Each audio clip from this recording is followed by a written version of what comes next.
Downtown, I got that heat, let's go.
Downtown, I got that heat, let's go.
Yo, what up, Bri? What up, dog? How you doing? Doing all right, man. Hanging in there. How you doing? Happy Friday, brother, man. Happy Friday, man. It's the weekend. Thank God for the weekend. Yeah, you remember back in the day before R. Kelly was, a thing? It would be the freaking weekend. Remember it would get to that? Everybody all happy on it's Friday. Absolutely. Absolutely. All right, let's do some hellos. Let's say hi to some people in the live chat. Let's do hashtag Mod Squad. What up, Kazi? And let's do hashtag members too. Rage and Dusty, MS. Welcome to the show, folks. Thanks for coming by. What's going on, TJ? Trex? Derek is here. Cody, what's going on? Jason is here as well. Metch said Verizon needs to densify so much. Right next to New York City, and so many towers are still LTE. Yeah, they got work to do. And trust me, they're doing it. They're doing it. What else? Who else is here? I think people just do a lot of capping out here. Do we have a Sir Cap-a-lot out here? Is that what it is? Just talking just to talk. Every time I look at this root matrix, I look at Ookla and all these places. Verizon is killing it across the country. I see all these red dots, and I'm like, okay, well, help me understand why everybody keeps talking about band 13. Man, please. What up, Blind G Tech? Cody, if we missed you before. Big Rob, Mark is here.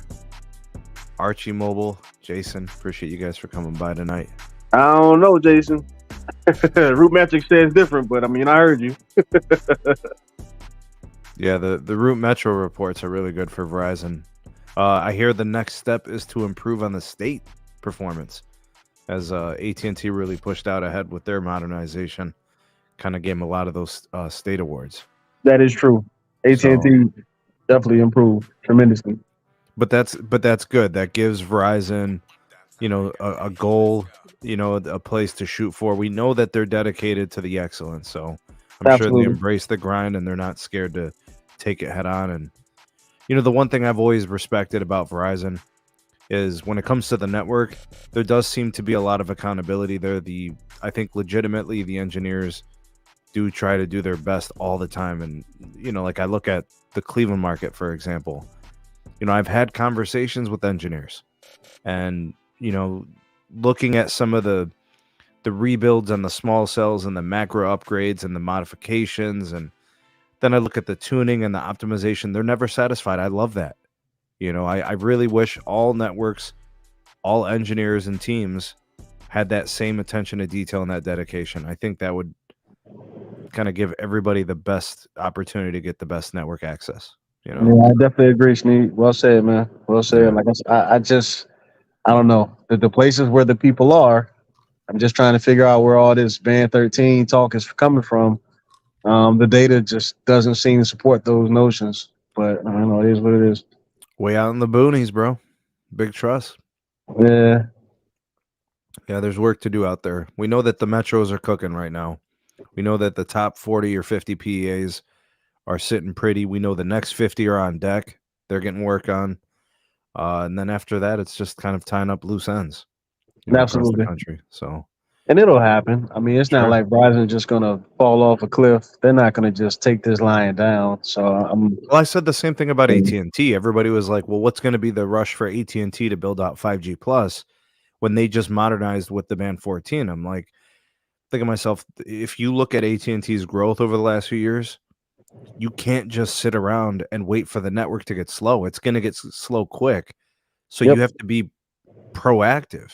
You simply cannot rest on your laurels. Ask anyone at Verizon, anyone at T-Mobile, anyone at AT&T. The same principles of engineering. You have to plan your networking several years in advance. I mean, why else are we going to 10 gig backhaul? Why is that the gold standard for a fiber circuit? I mean, if it was just now, we'd be at a 1 gig circuit or 5 gig circuit, but it's not going to cut it 2-3 years from now. You're absolutely right.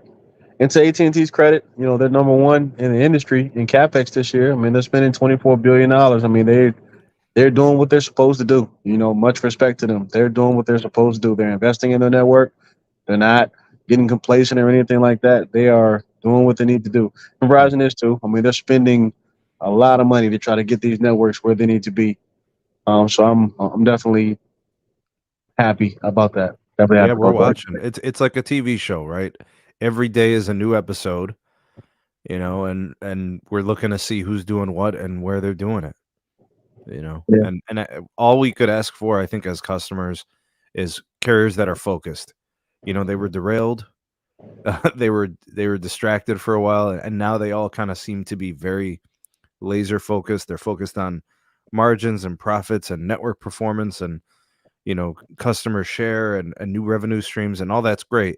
The bottom line is we want them focused on the networks for the sake of the customer experience. Well, I tell you, Sneed. One of the things that I believe is probably going on right now in a lot of the upper management, executive level type meetings is trying to get a return on investment on all this stuff. I mean, companies are spending all this money.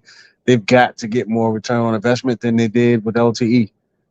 There wasn't a whole lot of bang for the buck as far as what the mobile network operators were able to get out of LTE, particularly Verizon and AT&T. Um, they just haven't really made a whole heck of a lot of money off of the investment. So that's what a lot of these companies are focused on. Because if it doesn't happen this year, going into next year, I don't know, man. I mean, I already think prices are going to increase regardless.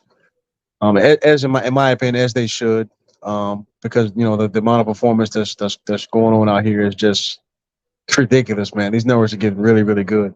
There. So Yeah, prices yeah. definitely probably going to increase. But then of course, the carrier is going to be continuing to look for ways to try to gain more revenue and everything like that as well. So got to get return on investment. Yeah, I think opening up the network to new use cases will be crucial. We've had conversations in the background, Brian, and I've said the network just has to be used on like several different levels, Yeah. right? So the traditional smartphone user, but then opening things up to IoT.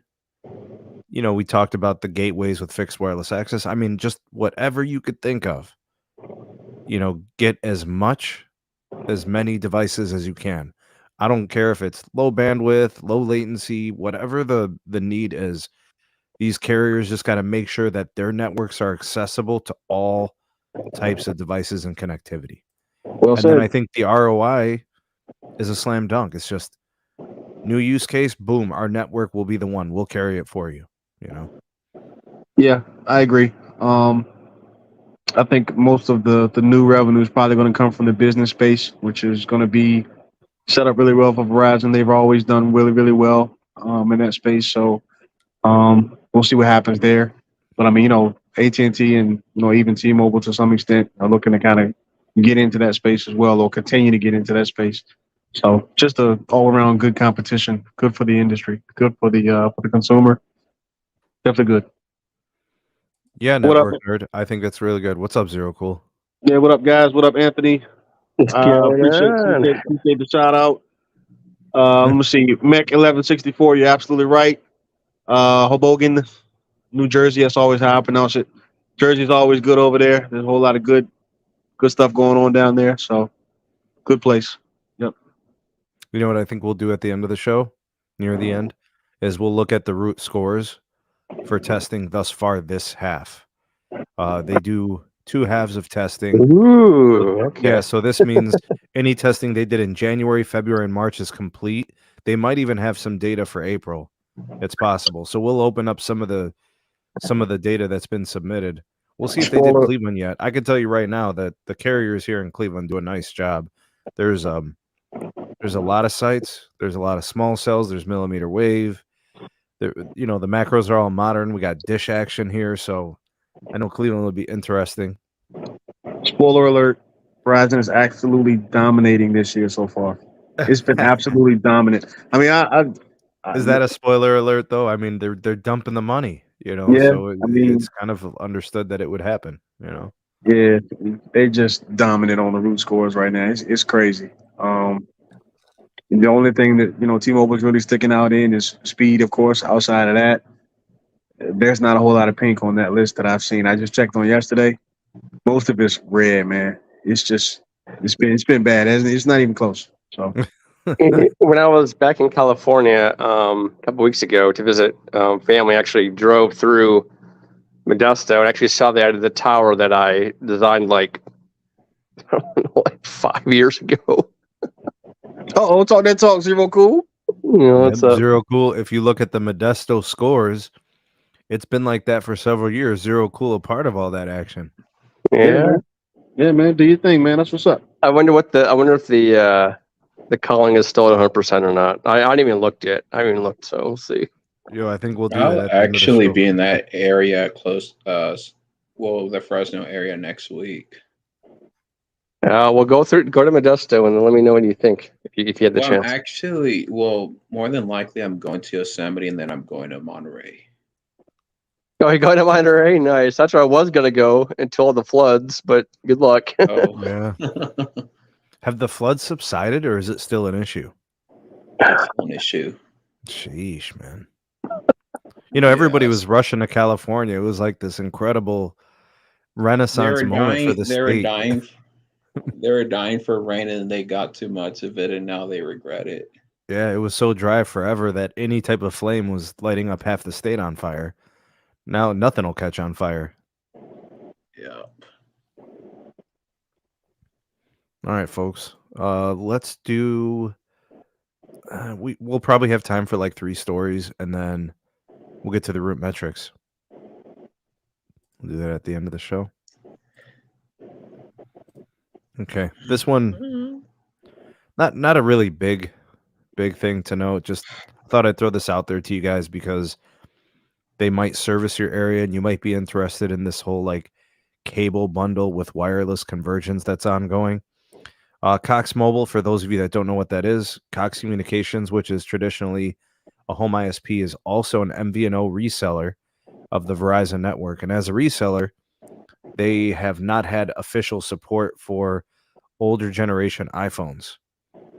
So now it looks like they have indeed confirmed that they are able to do activations of older iPhones. So that would basically mean like the iPhone 13, 12, 11 generations, anything that's LTE or newer, right? So if you have an old phone that you want to bring onto their network access, you can do that.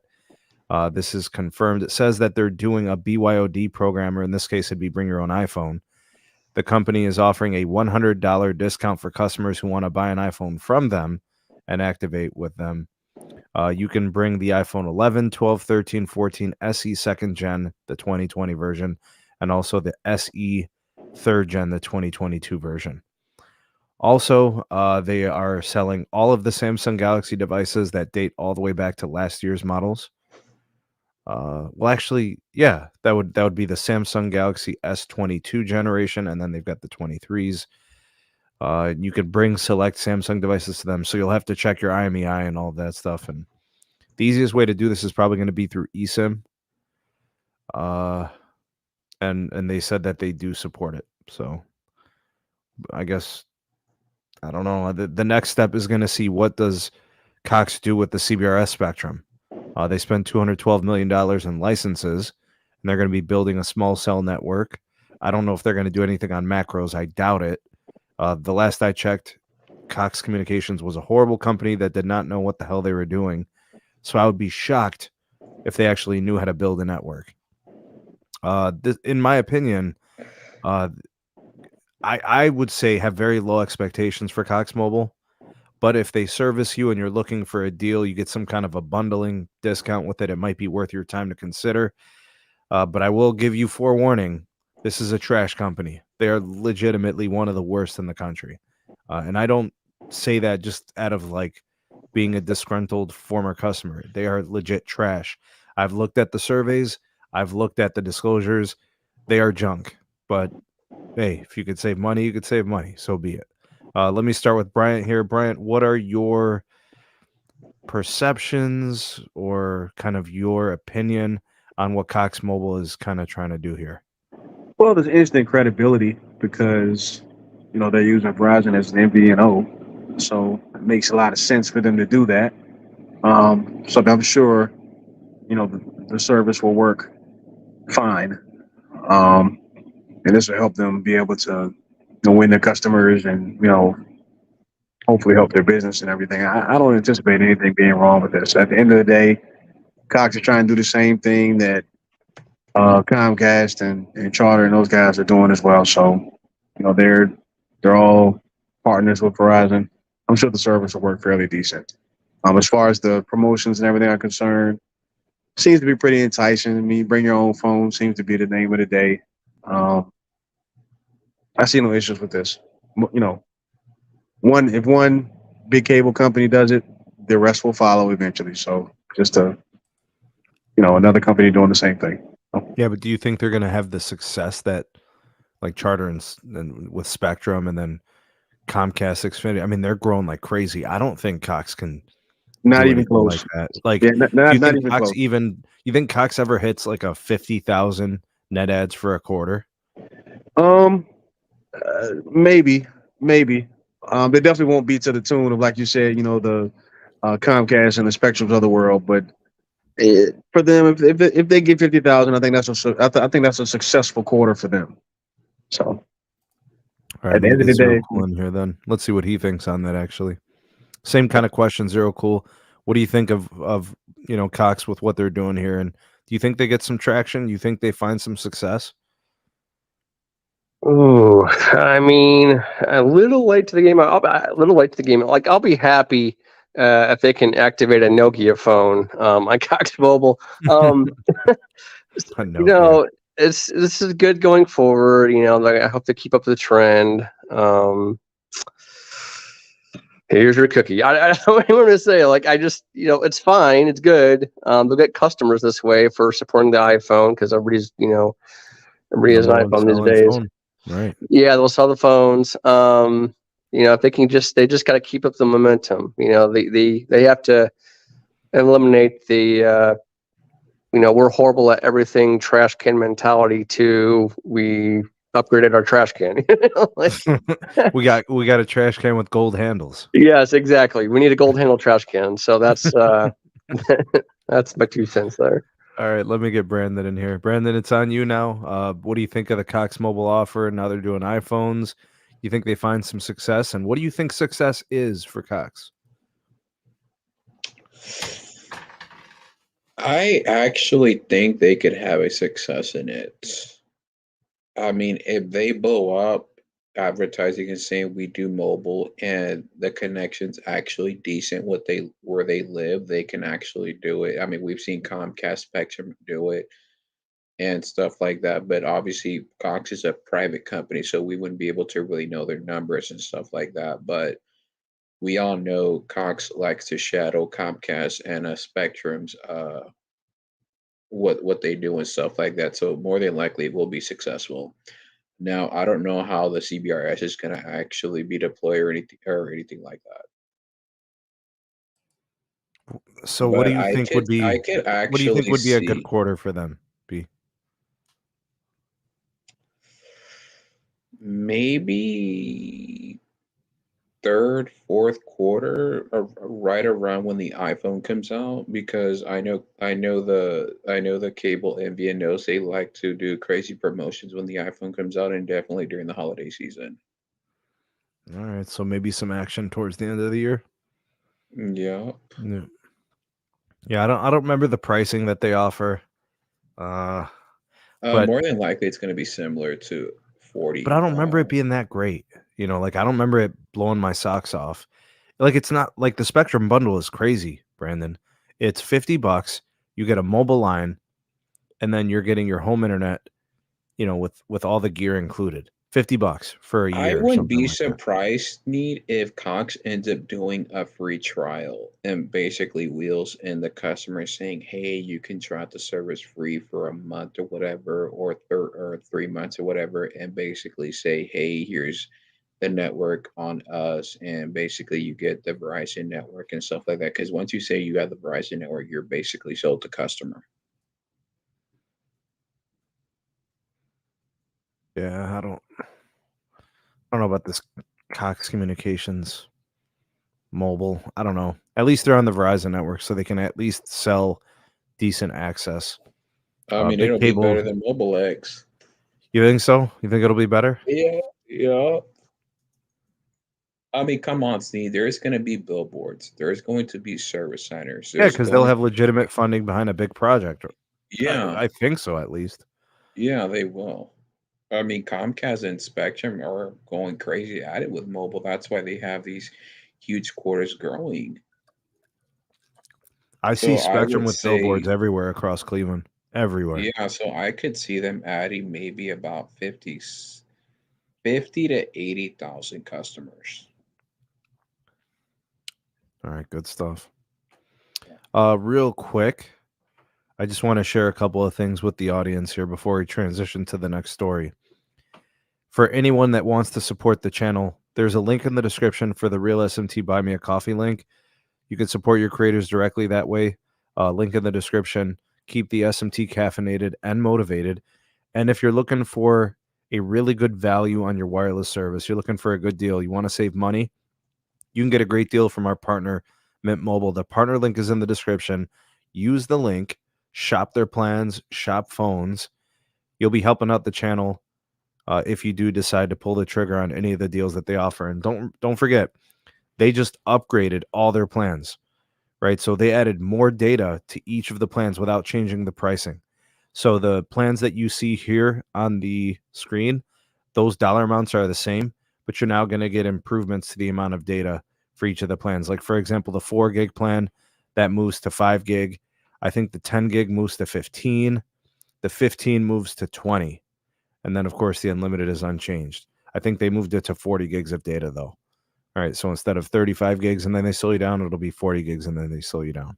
So lots of value at Mint Mobile. Use the partner link and get a good deal on your wireless service. That's the best way to go. All right, B, you're gonna like this one.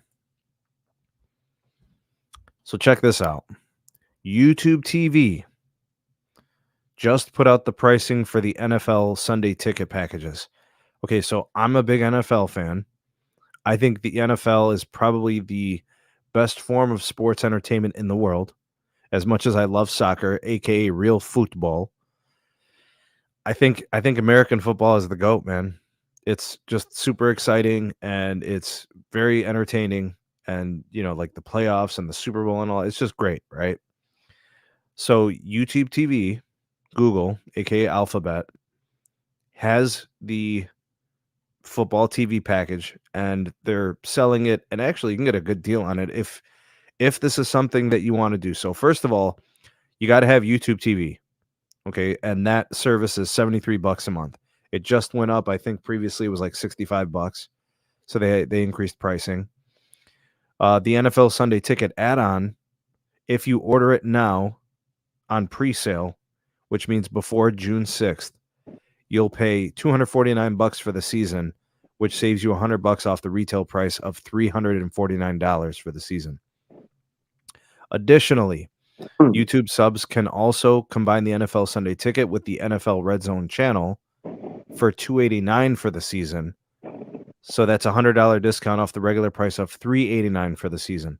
Holy hell. So they're telling you we're going to save you $200 on these two things, but those two freaking things are like $600, $700 just for the NFL, man.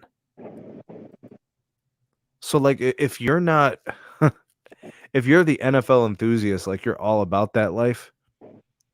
I mean, man, I had no idea this stuff was so expensive. I mean, I'm not in the market for this. I watch my Brownies on Sunday and that's it, man. Whatever I can catch on ESPN and CBS and Fox and all of that stuff, I'm good. What I can catch is cool with me. Dude, I ain't dropping a stack on NFL Sunday Ticket and NFL, what is the other one? Sunday Ticket and Red Zone. No thanks, Red Zone bro. it's just a regular channel. It's mainly in little sports packages. That is wild, B. You see the pricing on this, and they're telling you we're giving you $100 discount on each one. It's pretty good. It's not too bad if you ask me. It's not too bad. To be Do you like honest the with you, NFL all like that, Bryant? Yeah, I mean, here Okay. in New York, it's tough to watch my 49ers, man. And that may be the look. That may be the move for me. I don't know. We'll see. I remember when Verizon used to give away the Red Zone for free to stream it, and I remember that, but actually they I don't remember that anymore. as well, man. It was really good to have that perk. Yeah. As soon as the NFL came up with their own streaming platform, they kind of nixed it for Verizon and whatnot. But it is what it is. It is what it is. YouTube is reportedly paying $2 billion per year over 7 years to distribute NFL Sunday Ticket via YouTube TV and the YouTube Premium Channel service. It was only a matter of time. It was only a matter of time. It was only a matter of time. The I'm estimation, not surprised. real quick, the estimation for YouTube to break even, or for Alphabet or Google, whatever, to break even, they got to get 4.5 million Sunday Ticket subscribers. Wow. Go ahead, B. I'm not surprised, Need. I mean, the NBA League Pass is over $200 a season, and it goes down usually around mid-season. DirecTV would charge would sell the NFL Sunday Ticket for $300, or unless you were a new customer, you'd get it for free. But I'm not surprised at this pricing, considering that YouTube TV doesn't really make that much money off their TV service. Yeah, I mean, there's no money in TV anymore. So There isn't. the only people making the money are the content creators, or the distributors just don't really get a lot of money. So The most expensive channels on YouTube TV are the locals and the Disney channels, which is basically ESPN and all those channels. Bro, Yep. ESPN is, I hear, $20. No, it's not that expensive. It's like 15. Yeah, but isn't there ESPN and ESPN2 and it's like 3 channels, ESPN isn't it? more. ESPN, ESPN2, ESPN Classic. Well, not ESPN Classic. ESPN News, ESPNU, ACC, the SEC, the ESPN Deportes. Oh yeah. There's There's a so lot. many of them. And what do you think all that is valued at? I don't know. I mean, I've even heard talks. There's been small talks that Disney wants to separate ESPN and to like focus on the Disney side and stuff like that. That's probably better for them. Give them some focus. Yeah, I know but investors would be happy with that. Ashay did the math. He said less than $2 a game. yeah, I mean, I that's don't know, really man. not that bad. That's not that bad. Not that bad. Not that bad. Yeah, but what if you don't watch all the games? Well, some You people see, do. like, I mean, I what know. if you're in your case, like you want to watch your 49ers? This is how you would get access to it. Yeah, I man, wa- watch my San Francisco, all those football games. I mean, I think that would be worth it for me.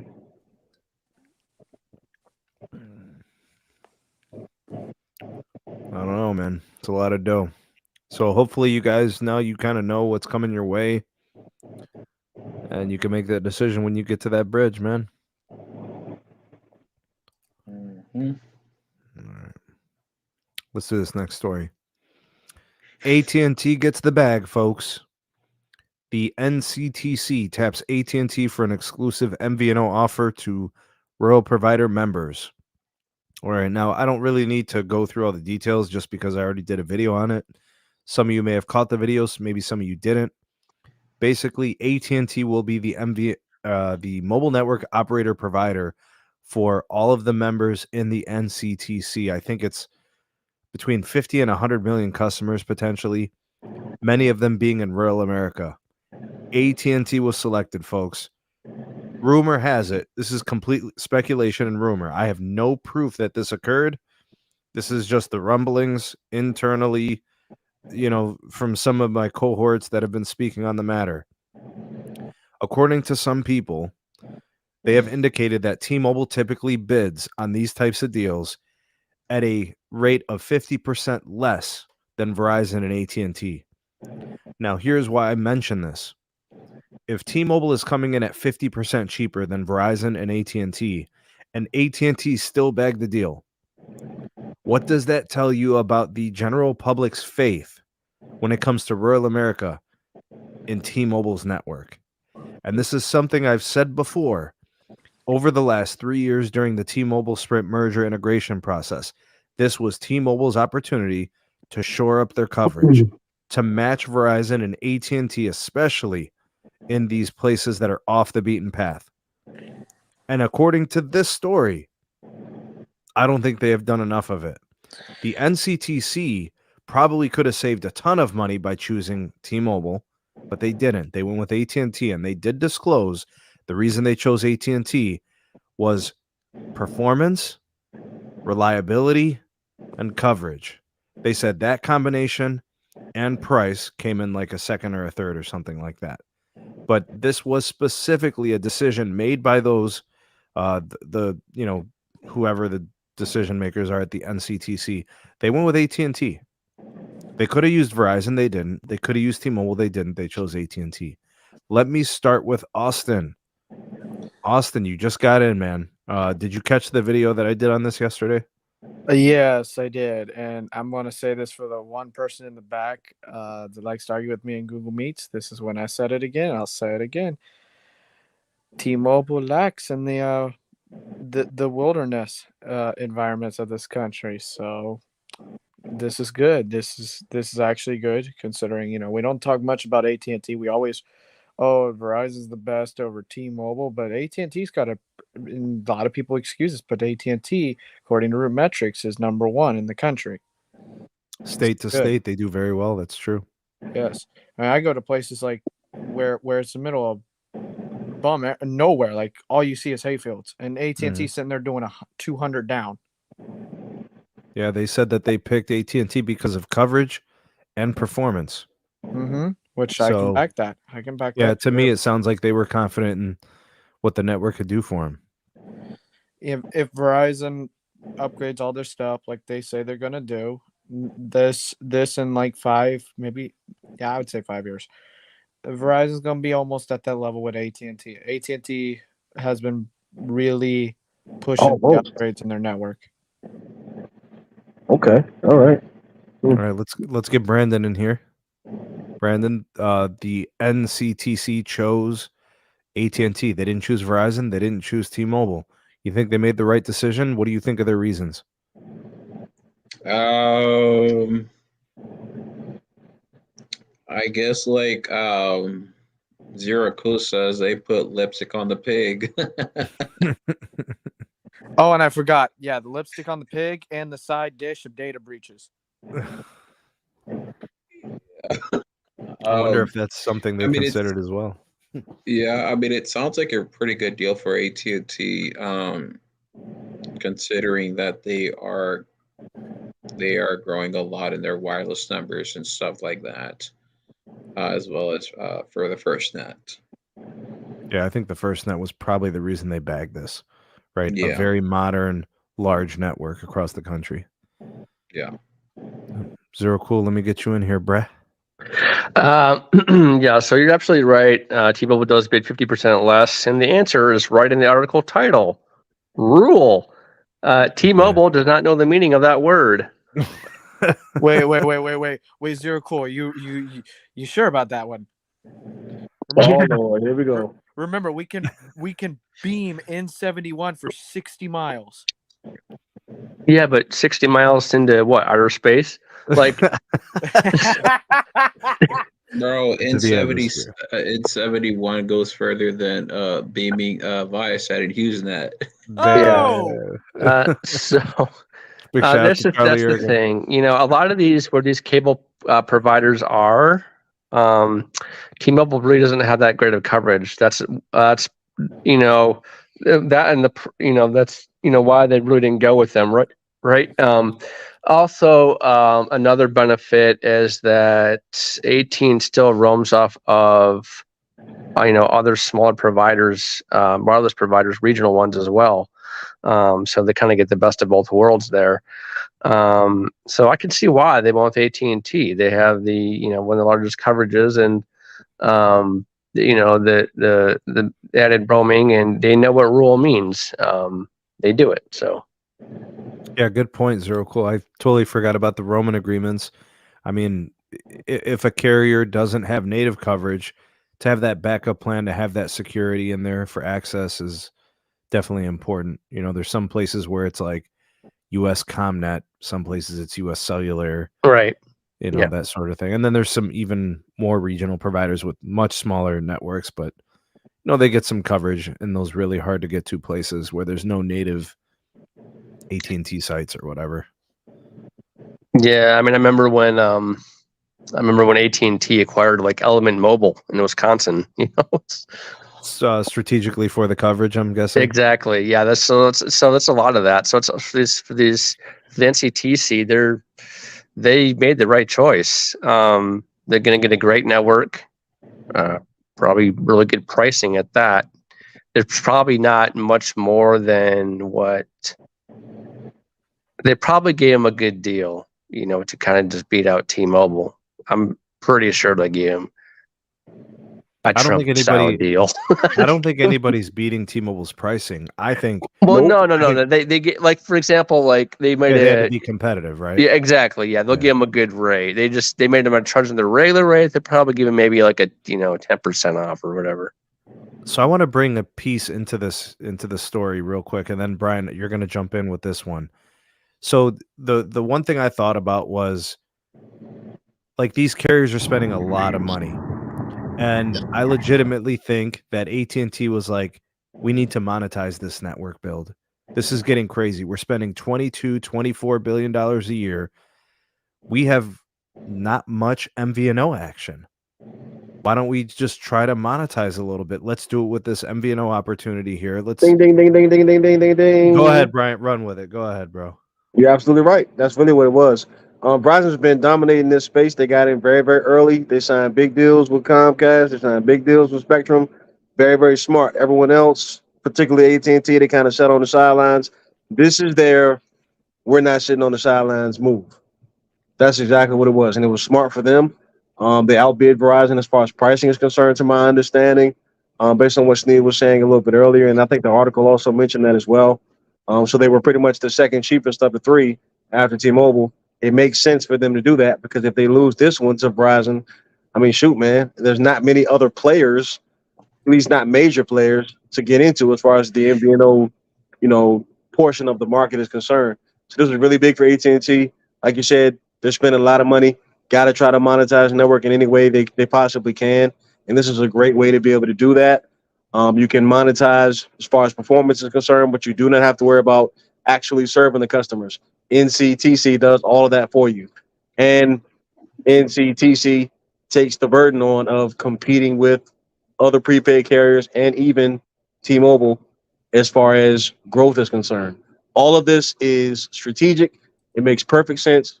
It is good for AT&T to get in on the MVNO market in order to be able to continue to put pressure on the value MNO, which is T-Mobile. So bad news for T-Mobile, good news for AT&T, and of course, more competition, for the consumers and whatnot, which is a good thing. But yeah, just like Sneed said earlier, this is a bad sign for T-Mobile that even with the cheapest price, nobody trusts their network. Nobody in the business world seems to trust their network, except for one-offs. You got that big airline deal. After that, I haven't heard them, get anybody else. At least, AAA deal. no, yeah, that's right, AAA. Outside of That's that, right. for every 2 or 3 deals that Verizon and AT&T gets, they'll get one. And it's like, I other than the consumer portion of the market, they seem to be marketing just to the value customer, to the people who just really, really need to save money, which I understand and I respect. If you're looking for value, they're where you want to go if you're looking for something cheap. But MVNOs are where you really want to go if you want to save a lot of money. So that's where it is, and that's kind of seems to be where AT&T and Verizon and everything are trying to compete with them with T-Mobile as far as pricing is concerned. So this is good. It's good. Anybody else want to chime in on this topic before we transition over to the root scores? I feel that T-Mobile really doesn't have a lot of MVNO agreements like Verizon and T-Mobile, but I guess this is a good deal for them. Maybe this deal going forward will get more MVNOs to go to AT&T as well. I wouldn't Perhaps. mind seeing that. I wouldn't mind at all. That could open up the floodgates, like you said, B, and I'd be good with that because Verizon has been servicing a lot of the big ones, right? Right? Because 9 million customers between Comcast and Charter, and growing. So getting AT&T involved, they got a little bit with Dish. They have Cricket obviously, but they own that. but nothing really outside of that. And then T-Mobile's got like Altice. They also do a little bit of Dish, but they're probably not going to have many lines on Dish very long. That's going to be all AT&T. Yeah, maybe Brian's right. Maybe we do see, T-Mobile get a little restless, missing out on some of that monetization revenue. Even if they're, that's the thing. Even if they're secondary dollars, there's nothing wrong with that. You sell your network at your premium price and then discount your excess. I'm telling you guys, it's only a matter of time before T-Mobile increases pricing. They've kind of put themselves in a corner. They can't do but so much because of that whole price lock mess that they did. But they're going to find ways to increase pricing on their on their customers some way, somehow. They have to. They're running out of options as far as how to monetize their network, and they're about done with their network build. So where else are you gonna? What are you gonna sell other than we're the cheapest? I mean, what are you gonna sell? You gotta try to figure out ways to bring in more revenue and get more return on investment. Their investors are still waiting on them to give them a return. They haven't really done that. So I mean, I guess that's why they're doing the buyback thing. So I mean, the money's got to come from somewhere. It doesn't grow on trees. So, I want to add to that. Go ahead. I think once T-Mobile actually increases pricing and they see them actually do more onto the network, I mean, God hoping that John Saw like really like puts the network on steroids and stuff like that, like Verizon and in some cases AT&T, and then maybe from there they can actually get those big contracts in the near future. I doubt it. I'm not going to hold my breath on that. I'm really not. Not right now, because I mean, obviously, most of them probably don't trust the network right now, considering that it's still new and under construction. But maybe like in another 10 years or so. Well, what's going to change in the next 10 years? Like I've said this before. I know there are a few guys who disagree with me, but there's no what's going to be the next thing that propels their company. So they got Another merger. Well, I mean, perhaps, but once the merger Yeah. happens, then they're not T-Mobile anymore. So I don't really count that because that's not organic. What's going to be the next thing that they do to propel their network or propel their business? They got kind of two, kind of government handouts the last 10 years or so. AT&T tried to buy them. That didn't work. So they got that handout from AT&T by way of the government. And then they got this whole Sprint merger. What's next? What are they going to do next? I mean, if Comcast ends up buying T-Mobile and Comcast ends up dressing up the T-Mobile network, they might get really good heavy contracts too. Okay, well that makes sense, but I mean, in without a merger happening, there is no other rabbit to pull out of the hat. So that's why I say they have to compete now, and Verizon and AT&T are gearing up. Like they're not. If people can say sleeping giants, whatever. I disagree with that notion, but they are ready. They are building like crazy. They're trying to be more competitive. I mean, I'm not sure if anybody else out there is a Verizon customer, but have you ever heard of them giving away anything, much less a gaming system? I mean, they're giving away Xboxes. They are trying to compete. Yeah. Now, I understand, advertising, marketing, customer service. Okay, I get all that, but they're not. It's not like they're just laying down, not competing at all. Same thing with AT&T. We're looking at what they're trying to do in the MVNo space right now. These companies are not going to just allow T-Mobile to continue to outdo them anymore. So what's the next rabbit out of the hat? Can you agree with me that all three now are at its mutual as that they could ever be now than they did 8 years ago? I do agree that they're closer than they ever have been. Yes. But I just don't know if they're going to be any closer unless, like you said, a Comcast comes and interrupts things and buys out T-Mobile. But outside of that, what's the next thing that's going to propel their company? Because they got two, get out of jail free cards, and I just don't see that happening anymore. I mean, Verizon doesn't get out of jail free cards. AT&T did get the FirstNet deal, which is great for them. That's really propelled their company. But I mean, Verizon hasn't got anything yet. So you have to compete organically. And now that T-Mobile has to do the same, I just don't. It's not even a fair fight, in my opinion. I mean, the whole T-Fiber thing that they got going now, it's the best that they can do. I think Sneed said that before. That's kind of the peak. They're going to have to try to do some, uh, They basically some want to find, open fiber pipes, that are available to lease and resell. So that's kind of the way, like, I would consider it. You're finding fiber partnerships. You're basically selling your brand, right? It's not going to be a situation where they're actually rolling out, digging, owning and maintaining fiber.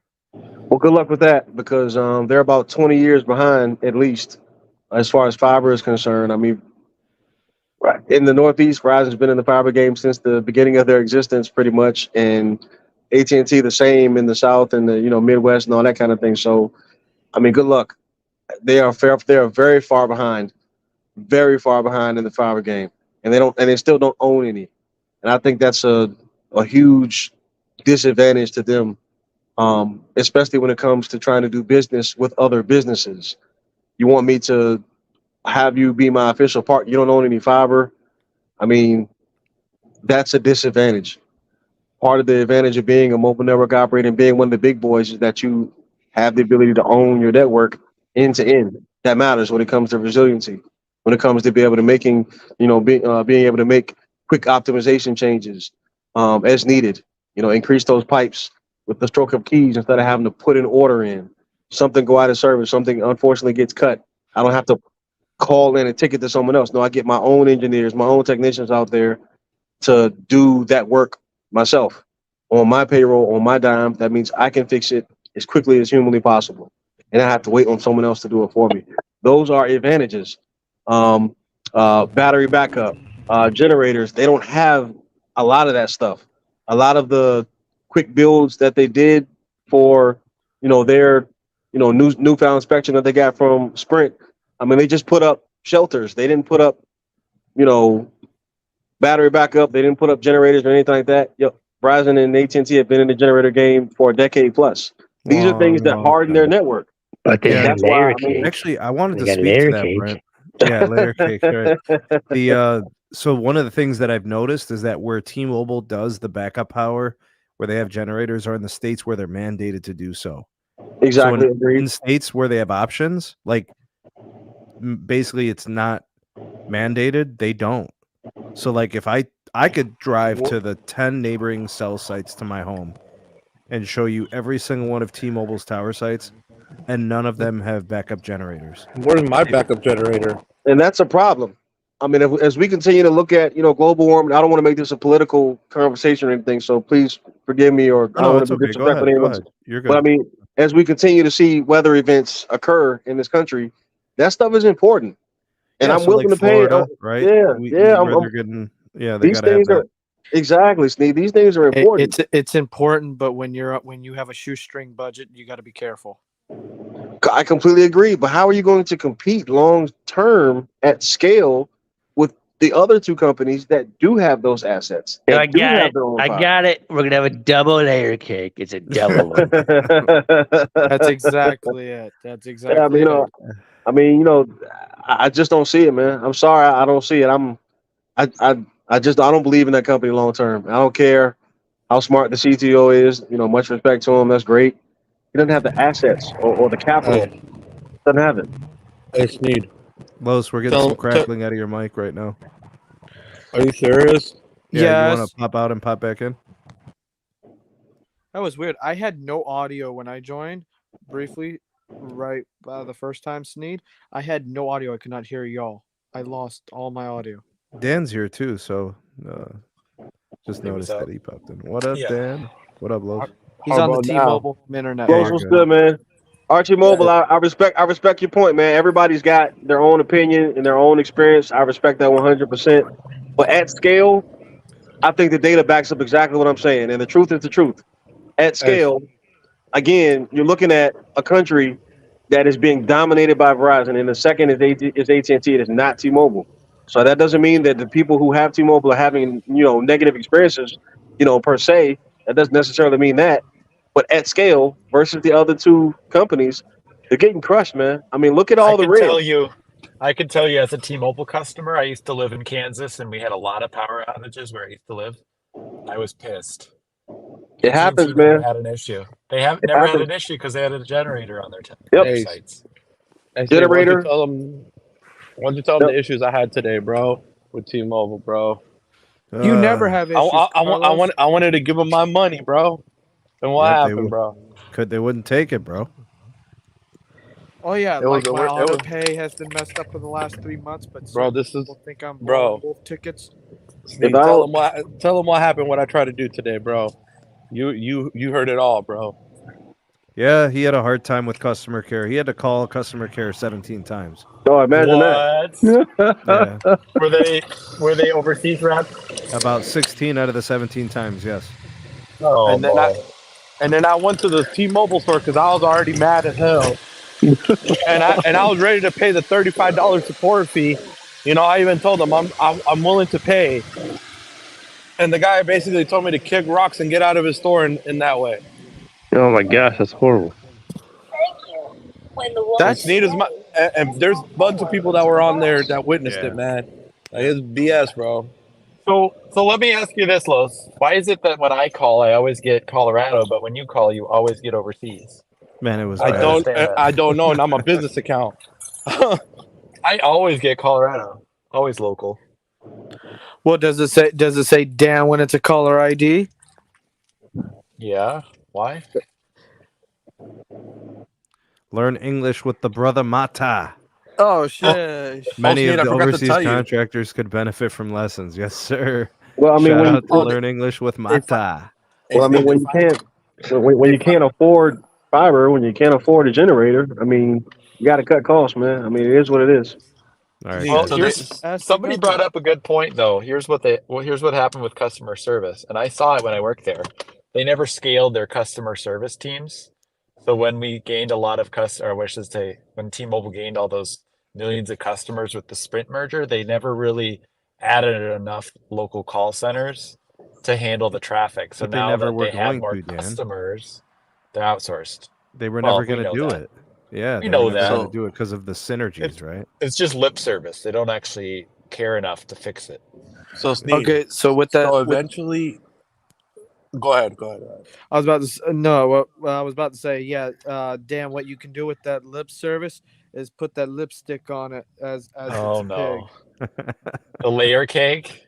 Yes. No, the put it on a layer cake. pig and watch it fly. Exactly. So, Sneed, with the root metrics results that you have up there, if you just scroll down, I think I counted 4 pink circles, pink dots, and a ton of red. I mean, you tell me if I'm tripping, but I counted 4, and that was just that was just the first half of 2023. I mean, Verizon's dominating so far. I'm gonna look at the first half of 23 because that's the newest data. It's definitely not all of the markets. I think maybe a couple of dozen or something. Let's take a look here. All right, I see Albuquerque, New Mexico is shared between Verizon and AT&T. Let's see how far back T-Mobile is. They're not too far back. They're in at 98. AT&T is 99. Verizon is 99. Network reliability, AT&T and Verizon. T-Mobile's back by about a percentage point. Accessibility, AT&T is back. So AT&T always seems to have poor accessibility scores. I don't know why, but they usually do. All right, network speed is T-Mobile rated a 100, AT&T at 99.6, Verizon at 99.2, so that's pretty good from all of them. Data performance, 99.6 for T-Mobile, 99.2 for Verizon, 99.2 for AT&T. Calling continues to be T-Mobile's weakness. The only carrier not getting a 99. They got a 96. I bet you that this is probably going to be a theme. Let's pick another random one. Oh, here's one, El Paso, where T-Mobile and Verizon are tied for first.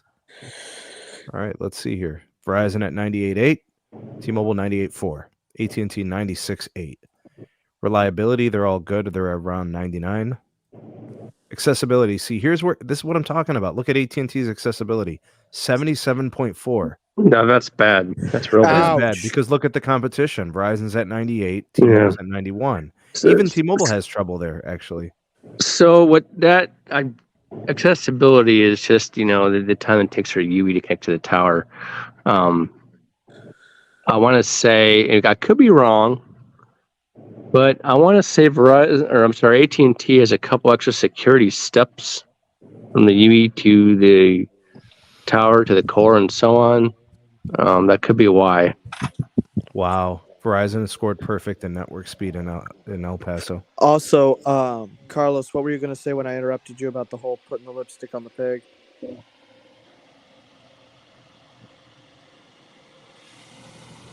I think he's on T-Mobile. So if you go back to the second half of 2022, it was basically the same thing. This has been a Verizon town forever. So Verizon's holding the title in El Paso. Let's see if we can find another one. Grand Rapids, Michigan, that's Verizon and AT&T. 99.5, 99.3 for red and blue. T-Mobile came in at 98.1. Let's see their call performance. It's not too far off. It's at a 97. I guarantee that'll change next year because they just overhauled their mmWave network in Grand Rapids. So I see that going solely Verizon next year for sure. All right, here's Kissimmee. Verizon 98.6, AT&T 98.1, T-Mobile 97.4. Oh shit. Call performance, T-Mobile having some trouble at 95%. Verizon almost scored perfect, AT&T at 98. I mean, what are we talking about right now, guys? I mean, network speed, T-Mobile takes the cake, but congratulations. They're still having trouble with calling. Here's Lansing, Michigan. Verizon and T-Mobile sharing it. Because voice over LTE on T-Mobile sucks. Yeah. So does Vonar. I mean, yeah.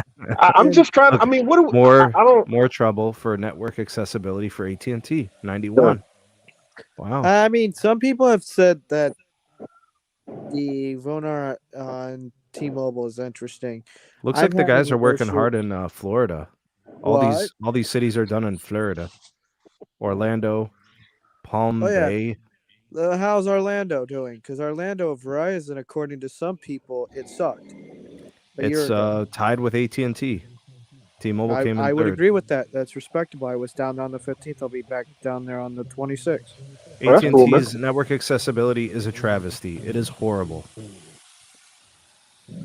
And for context, I was down there on March 15th because I know Verizon looks a little congested, right, compared to the competition. So they'll have to upgrade more 5G UW sites. Congestion. It's not as bad as it used to be. T-Mobile's still having calling issues. 94.4. The competition's over 99. Oh, and Sneed, you want to know something that's plaguing my T-Mobile line? Is ever since the standalone data sessions for 5G standalone, I've been having calling issues.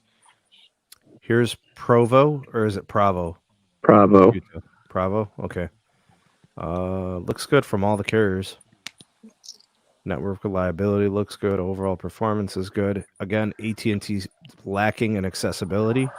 Network speeds, T-Mobile perfect score, 100. Verizon 99.9. AT&T 99.6. Wow, that is a great place to have cellular networks. Not by the gorge. Verizon, perfect score, 100 Oh, for what calling. are you talking about? What city was that, Sneed? Provo, Utah. Okay, gotcha. San Diego, historically T-Mobile country, from what I understand. Not anymore. Not anymore. Looks like Verizon took the cake this year. And AT&T very close, right behind them. Got the bearded dragon in the house. Wasn't gonna jump in, but it's pronounced Provo. Oh, your first Provo pronunciation was correct. Actually, most would know. Was it Provo? It's Provo. So it's Provo. My sister-in-law used to teach at the university there. Oh, that's cool, Pete. That's what's up. Nice. Again, AT&T with the network accessibility on the trash. Oh. Data performance, they all look good. Calling, again, T-Mobile trailing the other two. Calling is still a pain in the ass, huh?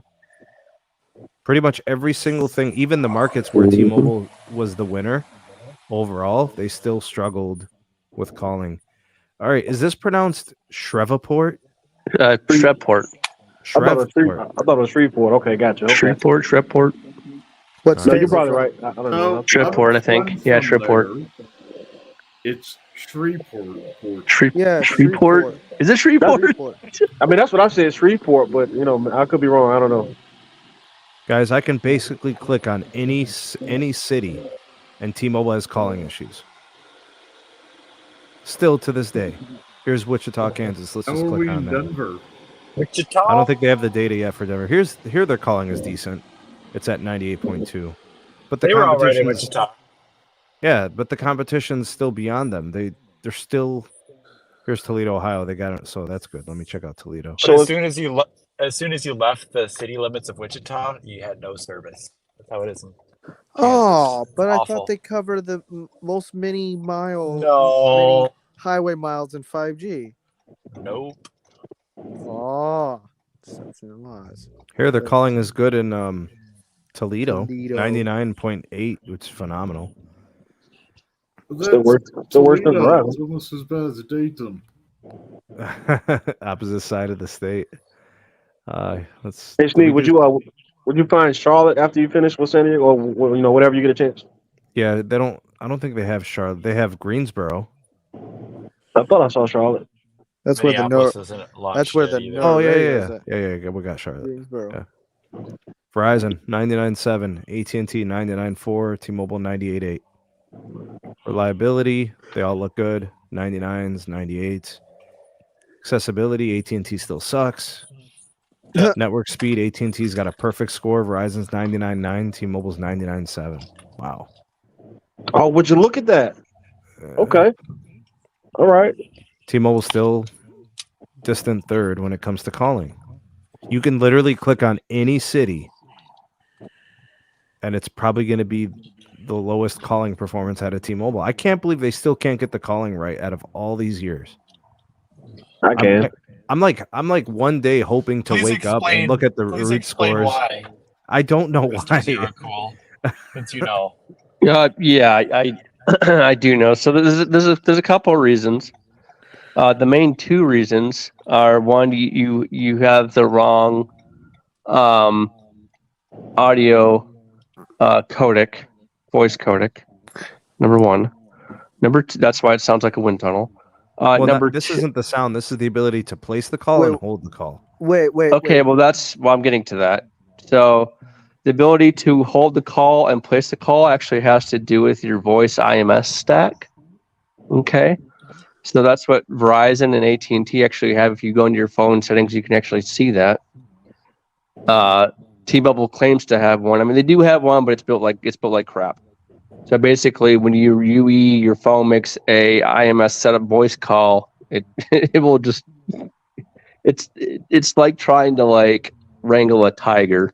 It doesn't work out. It doesn't work out too well, right? So if everything has to be in order, it's kind of like how the equivalent of like a TCP/IP stack would work. Kind of like the building blocks, the logical flows of how a voice call would work, right? T-Mobile just doesn't have that down. They never have, and I do now. Here's the thing: they're in the Bolnar markets in Utah, Washington, a couple others. They actually it sounds good. So the voice codec is actually on par. Their IMS stack for Volnar 5G, I don't know yet. I don't know how it's going to perform. Why? Because it's not national. We don't have a complete national Volnar to Volnar call to test. However, their audio codec, when I did the testing with Pete, and this is early on, they probably optimized it by then, was on point. It no longer sounds like a wind tunnel. It actually sounds just as good, in my opinion, as a Verizon LTE call. If a bit better. Hey, Caleb. I have not personally had the wind tunnel effect when making a call over T-Mobile. Me personally. Well, you're lucky. Yeah, go ahead, Pete. I'm going back to the house next week. Do you want me to give you another ring? In Utah? Yeah. Yeah. Well, yeah. Just call. You can call me, but call Sneed. Don't just call me. Call other people. Sneed goes first. Yeah, sure. Yeah, call other people. So bring your S21 or whatever you have, and make sure it's on the Volnar, and Pixel give people. 7 Pro, man. Yeah, I want to see if that actually works out there. Because the last time we tested it was with the S21. Hey, when I called you, it was on the 7 Pro too.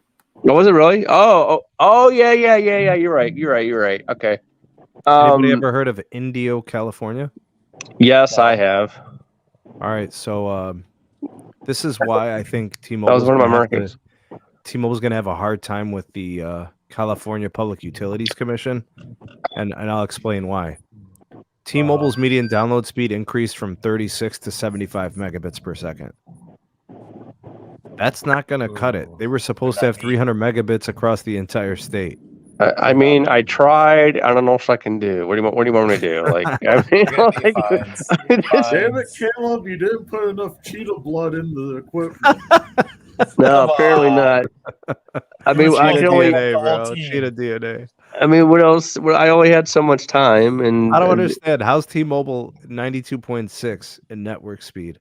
They got a density problem there, don't they? Well, of course, yeah. Yes, they do. A density problem. When do they not have a density problem? I mean, they don't really have a density problem here. It's not that bad. I mean, they're still the fastest carrier in Cleveland, For now. Yeah, well, I mean, once Verizon goes 140 megahertz N77, then, all hands are on deck. You only have 140? Oh. They got 140 here. Then they've got the CBRS that they do also. Yep. I mean, it's what I've said, and I've been saying this for a few years now. There is going to come a point where you won't be able to distinguish the networks by speed. Right now you could distinguish the networks by speed generally. T-Mobile's going to be the fastest. But by the end of this year, next year, they're all going to kind of look the same. And once that 500 happens, megabits here, 700 megabits there, a gigabit here, a gigabit there. You can't really, you're not going to be choosing a carrier on speed. So Sneed, the hope is by 2026 that antenna icon shouldn't even be something you look at on your phone. Agreed. Agreed. Nobody's looking at bars. I'm still looking at bars. I'm kind of sick of people saying that. I got 2 bars or something. I'm just like, who cares? I look at my AT&T signal and go, I thought they had coverage here. Yeah, and then what's the letter combination? Is it 5GE or HSPA? HSPA plus. Or Pete, is it actually 5? Is it a 5G icon but band 12? Yeah, that's my situation. Yeah, AT&T in North Carolina is doing the same thing now. They're labeling everything as 5G now.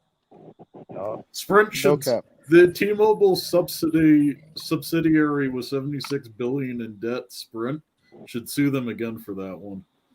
Sprint's not here anymore. They can't sue anybody. Hey, I said the subsidiary with $76 billion in debt should sue them. Yeah, T-Mobile. No, their subsidiary that they spin up like HBO did with, like AT&T did with HBO. Oh, good grief! Oklahoma City. That should go into their earnings. We made a shell company with $76 billion in debt for this. Omaha, Nebraska. Wow, the carriers are pretty good there. I need to move there. Wow, look at Verizon 100 on network speed. T-Mobile 99.9. Wow. It's pretty flawless. Omaha's nice, man. I need to move to Omaha. So bad. Dang it. All right, how about Milwaukee, man, for the homie EM Tech. Let's see here. Verizon 99.3, AT&T 98.5, T-Mobile 96.8. Where's T-Mobile's weakness?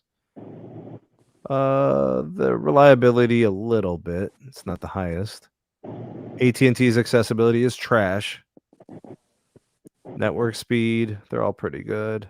And the only reason why T-Mobile has the reason why T-Mobile's at 96 is because U.S. Cellular cuts into their N41 connectivity. Yeah, but it's their calling that's the problem.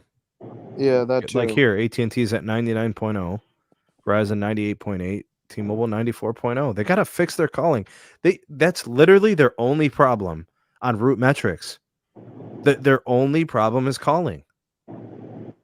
That's because all the T-Mobile customers just use like WhatsApp or Google Voice as a data calling. They don't really use I see what you're saying. Yeah, it's you know what I voice mean? over It's all IP. data based. Yeah. Right. Bunch of I don't kids. do that. Well, yeah, not us older folk, but you know, all the people. They'll be Facebook calling and damn. Them youths. Look at Ogden, Utah.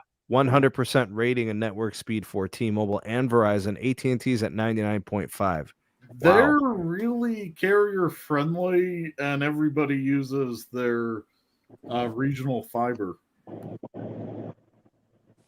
Hey, I just wanted to point this out because Bryant kind of called it.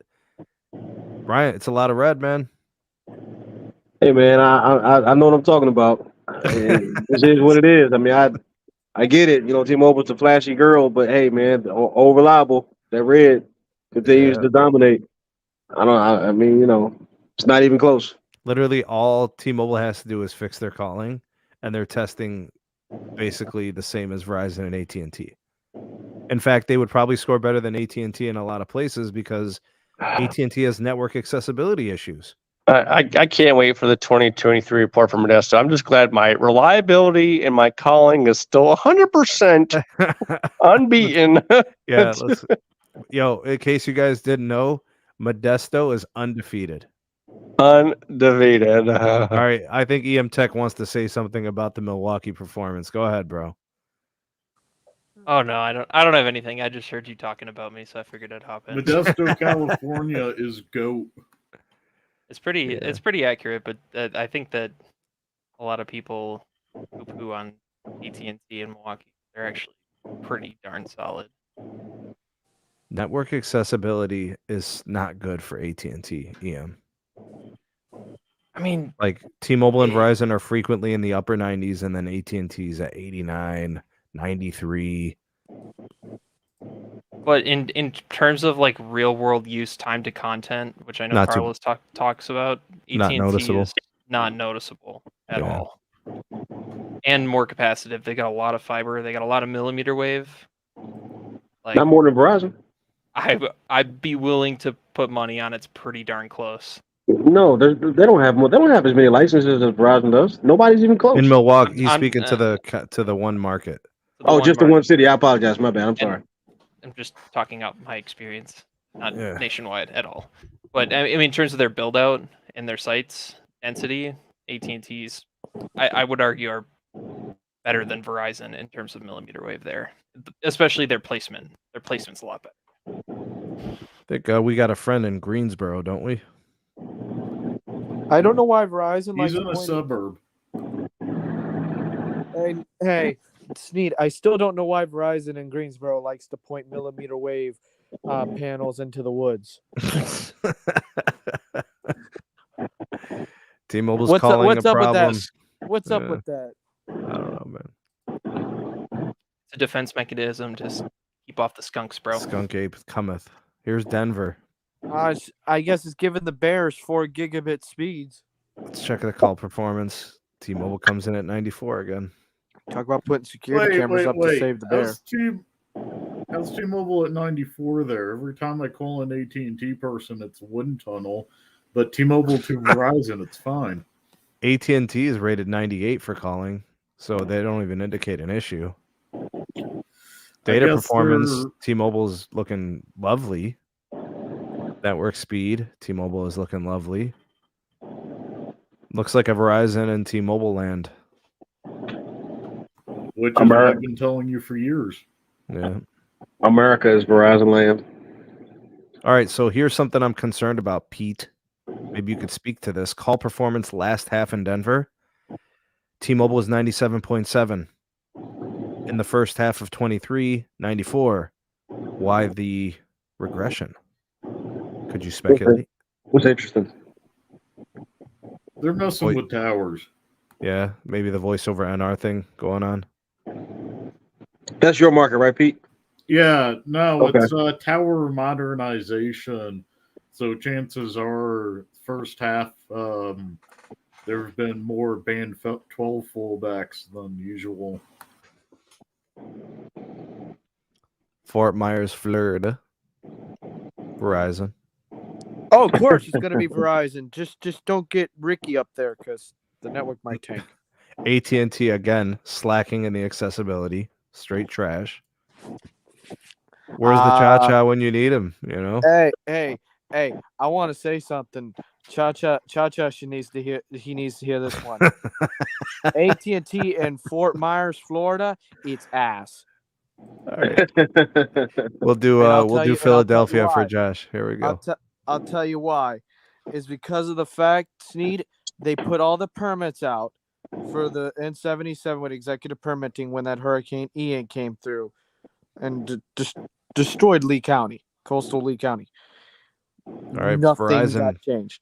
Verizon for Philadelphia 99.5, AT&T 99.1, T-Mobile 97.7. Yeah.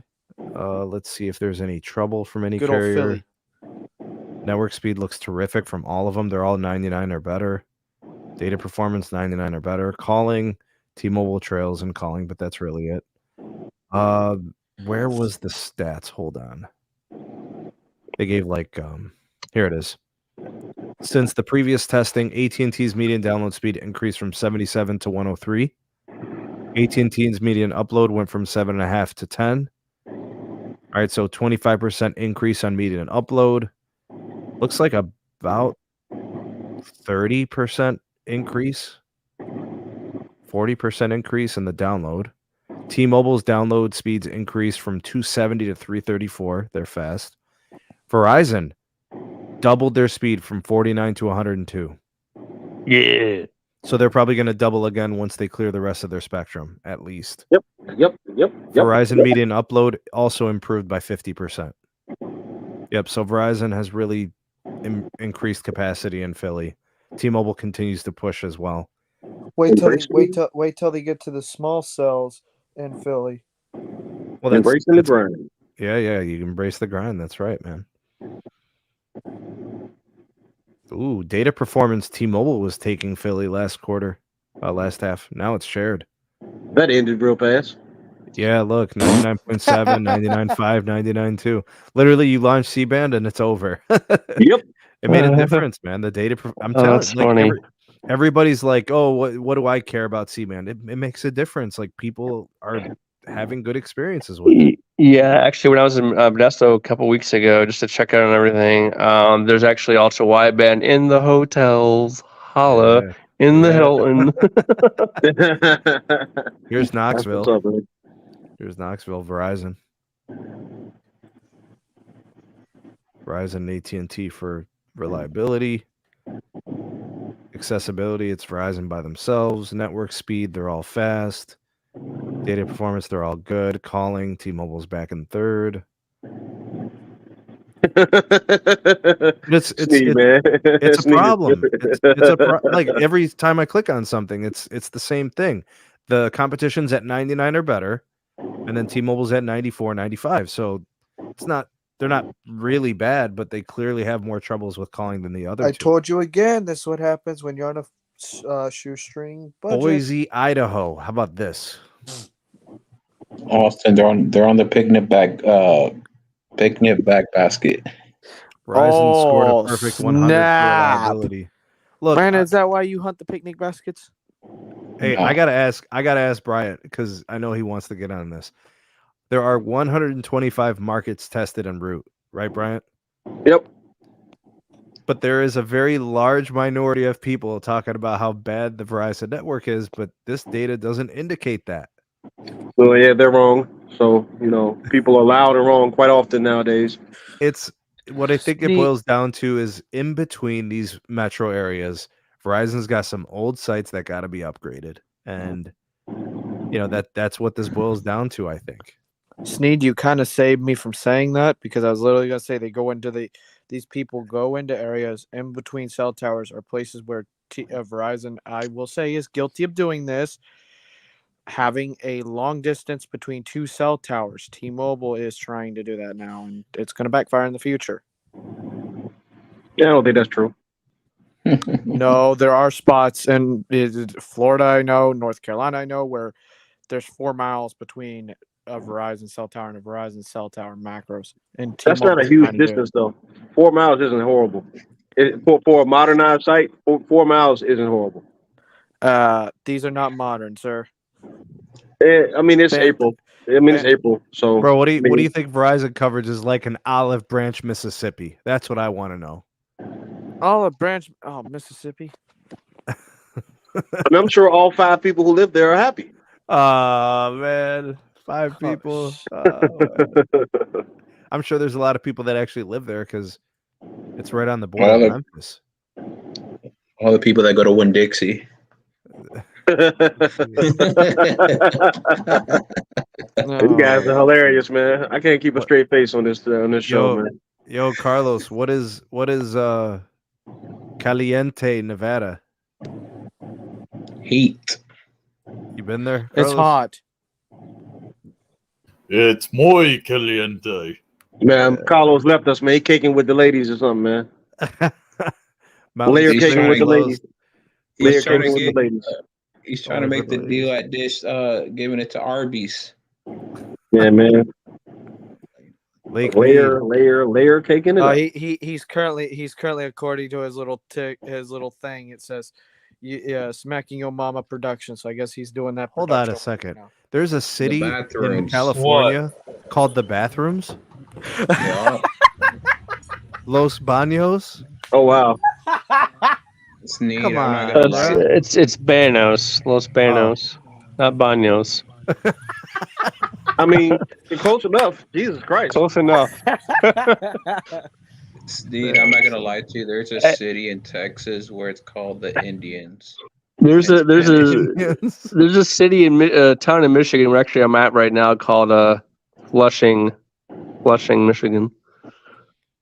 There's also a part of Queens called that in New York. So and it's very nice too, man. Flushing is nice, dude. Oh man, it's nice out there.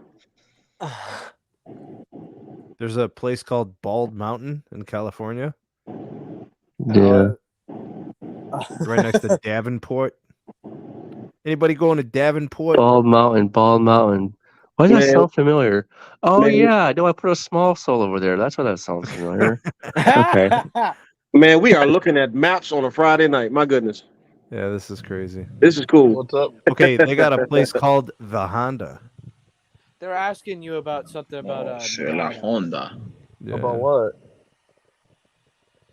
Steve, you were asking Carlos. We got his attention. What were you talking about, Nevada? Caliente, Nevada. Have you been? Yeah, what about it? Well, what's the deal, bro? What is it like there? Pacifica. Verizon's the only one that works. What about it? Figures. Oh snap! That's his favorite city. That's part of the 160 mile stretch that T-Mobile has no service. No service. No. It'll roam for a little bit on AT&T for like in Alamo, but that's it. Wait, Brandon. San Francisco is Carlos's favorite city. Yeah. Oh no, I don't support a drug-infested habitat. Oh my God!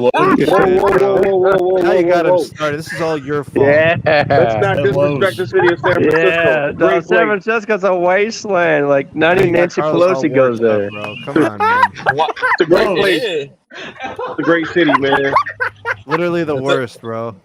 It's a great city. It's a great city to shoot up. Come on now. Oh, Yeah. Come on, Wait.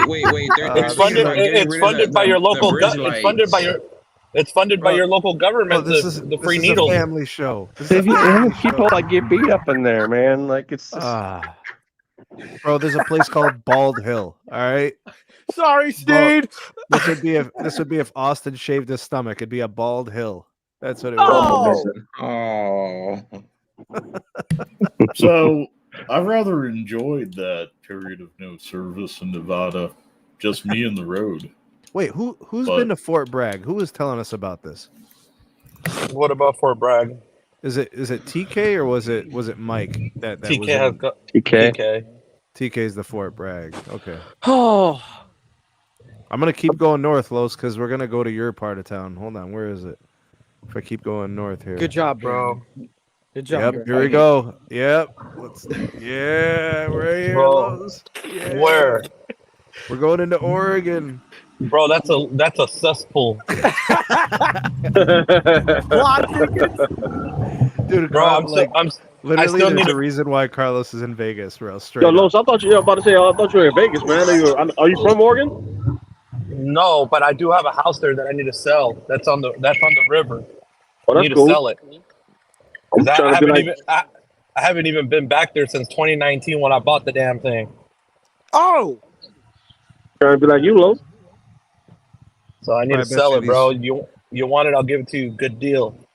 In there's Oregon? another Fort Bragg in Yeah. North Carolina. Man, what I'm Damn. gonna do in Oregon, man? Los, I'd have to check that place out. I might buy it.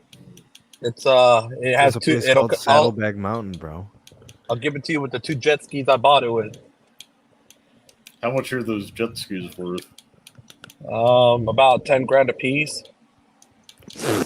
Ooh, so we're talking like taking off, Dude, you want to know how much 18K from the price. Dude, you know how much I bought that house with the jet skis, bro? I bought it for $68,000 cash. S Blue Tech. Appreciate the super chat, man. Nice. Thanks, Santiago. Appreciate the super chat. He said, "What's up, SMT Nation? Looks like I missed a lot." Yes, sir. Replay crew. You're a member, so what's gonna happen is after the show, I'll make it private, and then I'm gonna probably make it ad free for all of the members and the patrons, and then I'll do some editing, and then I'll re-upload it. Wait, how is that house only $68,000? I'm confused. Hey, is this true right here, Austin? Ray What? Vision says that there are a lot of new small cells in Kissimmee. Oh yes. I told y'all. Yes, that is true. Yes, they're putting it up all around Disney and outskirts land everywhere. Now I'm going back down there, Sneed, on the 26th of this month. I was down on the 15th of last month, and I went around Disney, and where Verizon indicates on the map ultra wideband, the iPhone would not pick it up. It would not pick up 5G UW unless I got with it 5 minutes southwest of Disney, or 5 miles, not minutes. I have to go down there and test it again. Hey, can I ask y'all something? Depends. When do y'all think batteries on phones will match the 5G live, or meaning the batteries will actually be able to support 5G better? Because it seems that now Depends on where you are. When EV vehicles become mainstream. All right, so here's what I think is going to be more likely to happen. We're gonna see a new battery. Well, it's old battery technology. We're gonna be seeing cobalt batteries. All right, we literally cannot sustain the Pete. We can't sustain the lithium production. Hold up, Brandon. It's a cobalt, man. What are you supposed to do? You want to go back to nickel ion? I'm actually a cobalt fan, so I support that. You can make a lot of things out of cobalt. I understand, but Pete's saying like this is a regression. What are we going to lose, Pete, compared to lithium? We need that silicon battery. Is it safe? I need the Pete. What we need is that battery technology that we saw in 2020 at CES. Yeah, bro, the silicon and graphene. Yeah, that's BS, bro. Apparently, the graphene is a total failure. You're right. That thing was great, bro. Hey, Brandon, when I was out my Prius with that. Brandon, when I was in Orlando, Florida, I was on T-Mobile for like 3 hours, and it wasn't draining my battery, and I was on 5G. Were you on UC? Yes, density matters. You don't have a perfect density network, you're gonna get battery drain. This is even a culprit on Verizon. I mean, when I've used in C-band on Verizon, it never drained my battery. That's because Verizon has a higher density in Houston. Hmm.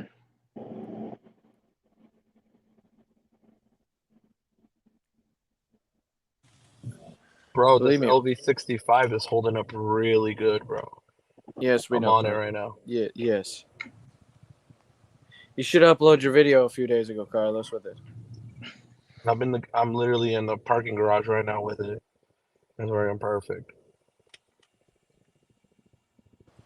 But no, Brandon, and the phone didn't get hot. Like everyone says iPhones get hot on T-Mobile's network. Surprisingly, when I was in Orlando, didn't get that hot, and I was uploading a video.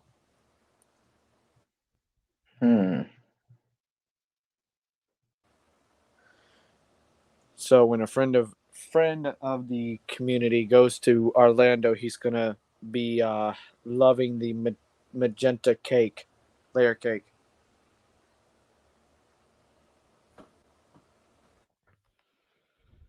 All right, guys. What else? Anything else? No, I don't have nothing on my end over here. Oh, well, let's talk about the T-Mobile closing their operations early. All right. So what you got on it, B? Let me put up the story. Yeah, just so when people pop in, they know what's going on. But yeah. So for those of you that didn't see the video earlier, T-Mobile has officially ended 24/7 customer support, customer care. No. Starting, Why? I forget the date. Was it an April or a May date? But maybe it was April. April 19th. Yeah, they're basically not going to offer it anymore. So now they're going to move to a 6 a.m. to 12 a.m. window, which I think is still plenty good.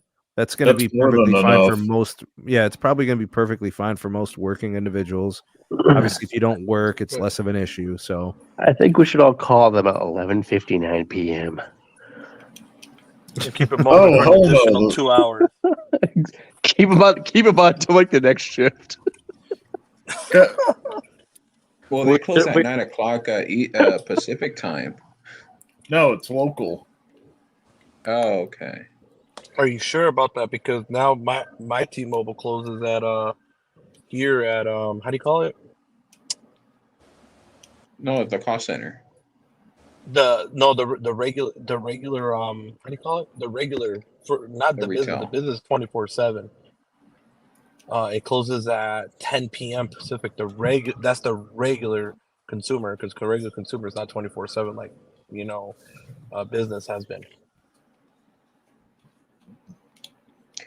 We'll make changes in live chat support hours. I know that my local customer service agents for T-Mobile, they're in Colorado, so they're 1 hour different from me. So it's 10 p.m. Central is when they close. So don't call after 10 is what I do. the team of experts. Uh-huh. Yeah. I don't call after 5 p.m. local time. Beginning April 23rd, folks. Yay! But they got their story from Reddit. Yeah. Well, it was first being reported from people on Reddit, which means someone as an employee probably leaked it. Oopsie. Wasn't me. That's yeah, so somebody probably leaked it, and then I think Cord Cutter News was able to confirm it through T-Mobile. They did disclose it.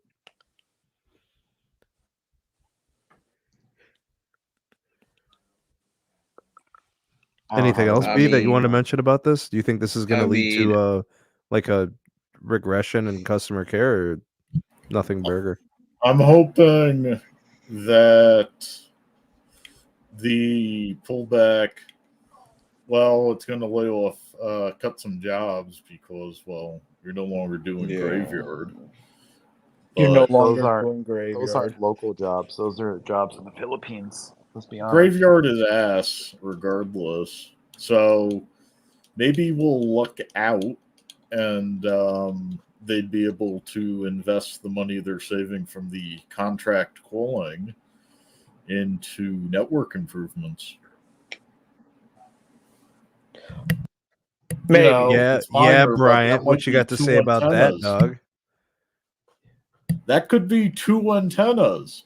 Yeah, Hoboken, Bryant. New Jersey would love it. Yeah, Bryant. Hoboken's gonna get more antennas. Do we lose Bryant? I don't know. Bro, Verizon closes earlier than the library. Oh my god. So the Verizon hours, Monday through Friday, 8 a.m. to 7 p.m. And then the weekends is 8 a.m. to 5 p.m. Yeah, they do. That's close. worse than banking hours. It is. Damn. I can, and trust me, as a customer that has needed to call customer care, and I had like a real issue with like provisioning of lines and SIM cards. You know, it sucks. Verizon customer service has just gone downhill so much. It's just Bro, the worst. they close here in Vegas. They close at 5 p.m., dude. Yeah, they suck. On the weekend, it's 5 p.m. No, 5 p.m. It was today when I called. I tried to call at 5 p.m. because I wanted to do something real quick that I forgot about and to update a SIM card. And bam, bro, like it was closed at 5. Is that Eastern or Central or Pacific or? Yeah, Wow. Carlos. Pacific. Carlos is. He's on the Pacific time zone. So you think 3 p.m. Central? No, that's No, I think it's 8 Eastern. They close. 8 That would be Eastern. 7 p.m. Central, 8 p.m. Eastern. That sucks. which would be 5 p.m. in Vegas. Oh. I mean, it kind of sucks for somebody that gets off work late and they're having problems with their phone and they're not tech savvy and they call T-Mobile. They're like, "Oh, you got to call in early hours," and they're not available anymore. And then they claim to be the uncarrier when clearly they're becoming the main two. Yep. They were probably looking at the this inbound call statistics for midnight till 6 a.m. And you got to think, if you're trying to find money or move money around, if you're getting 3 calls a week in that time slot, it's not worth staffing that window. Pete, you really think it was that few? It's an example. But when you're a carrier at the, let's do it as a percentage, Pete. You think 5% or less customer care 5% or less? Yeah. I guess this is why Walmart's not open 24 hours anymore. Yeah, no volume.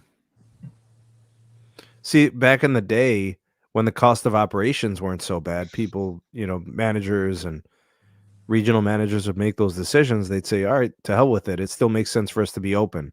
The cost of running the lights and paying the 2 employees that are there, it's worth it to handle it. But now it's like, well, we got to pay our employees more salary and hourly wages, and the cost for everything is up. So let's just close.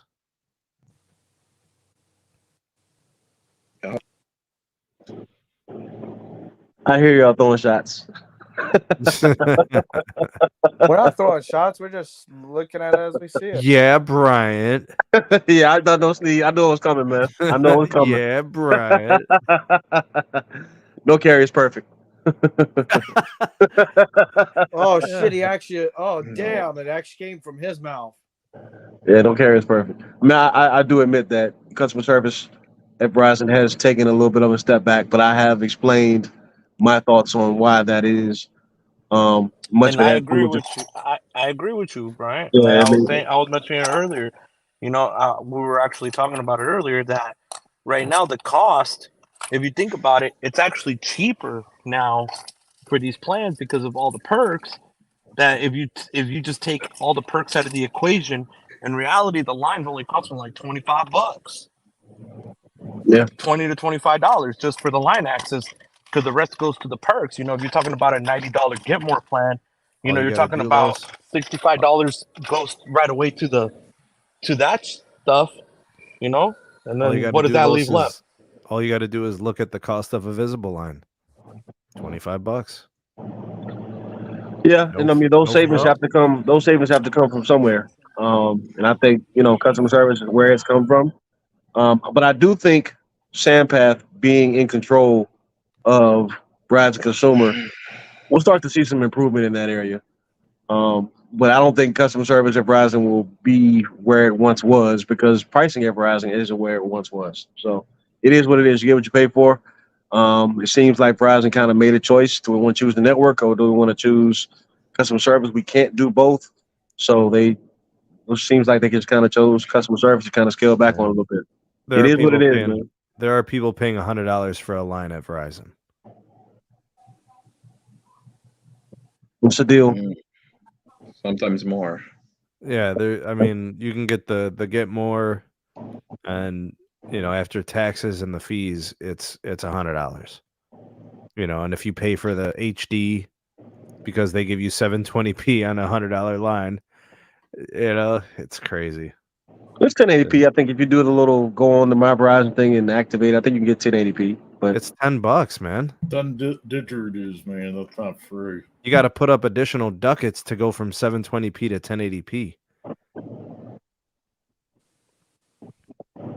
I mean, it's a moot point when we start discussing the ultra wideband, but still, like, if you wanted to maintain that HD even when you're on LTE, it costs you $10. Yeah, because there's speed islands, and them speed islands are pretty annoying.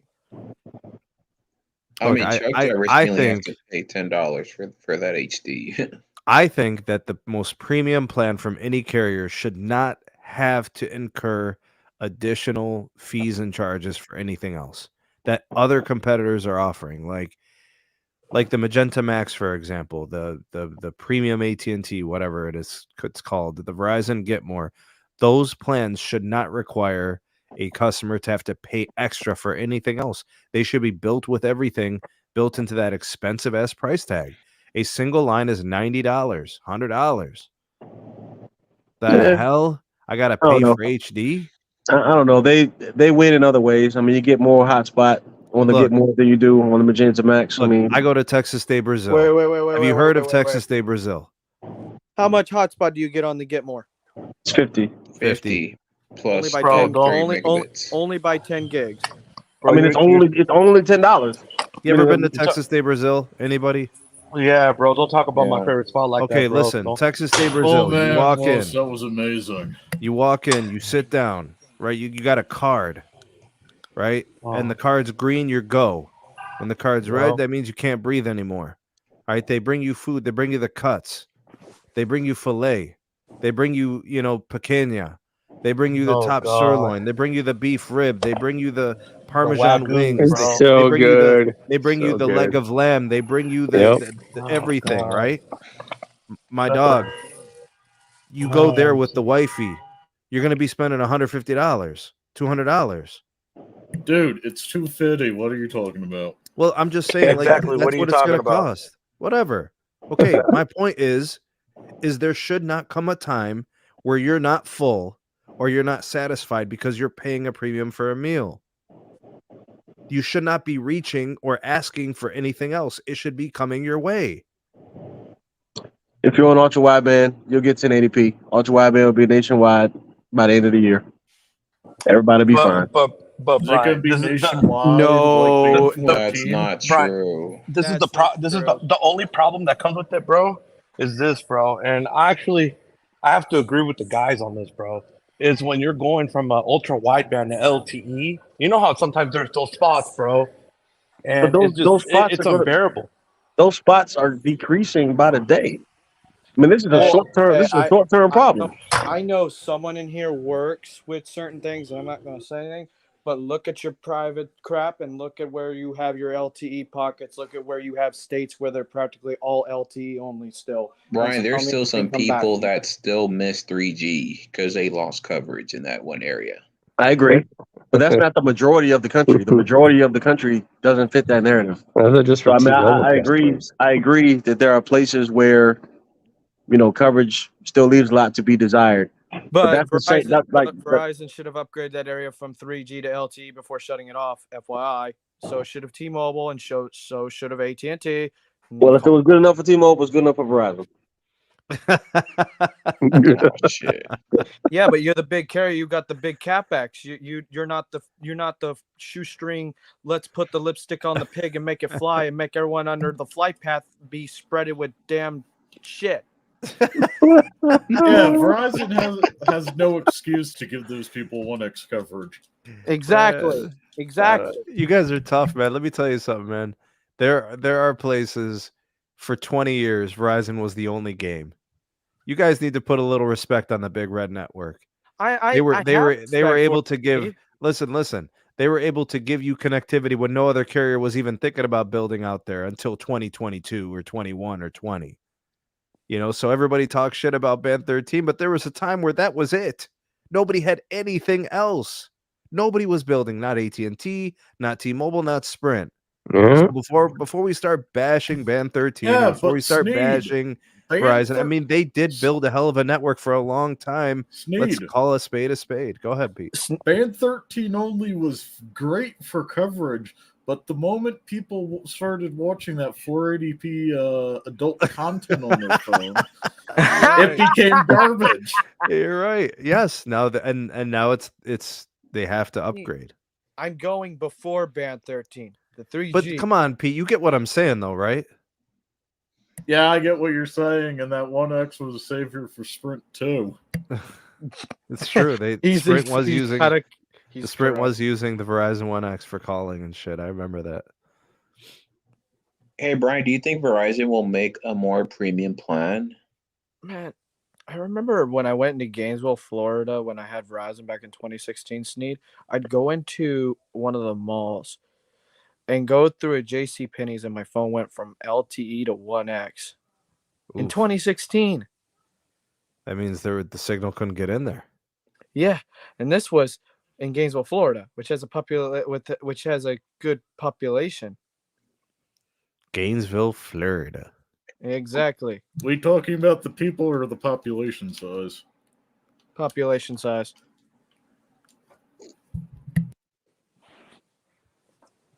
It's not a tourist area on Ray Vision. He's asking about small cells that say Zayo Group. I know T-Mobile does a lot with Zayo. They're okay. Verizon also does this for them. Do they? Okay, so it could be Verizon or T-Mobile. I don't know if AT&T does. I don't know. Anything else for the good of the order, gents? We already went 2 hours. It was supposed to be a 1 hour show. I just know Jake from State Farm at 3 a.m. uses Verizon 3G. So. Oh, shit. Jake from State Farm is using copper from AT&T. Yeah, the coaxials too for his own internet. No, he's using those landlines from AT&T, and they're still charging long distance. Can you hear me now? No, it's too expensive.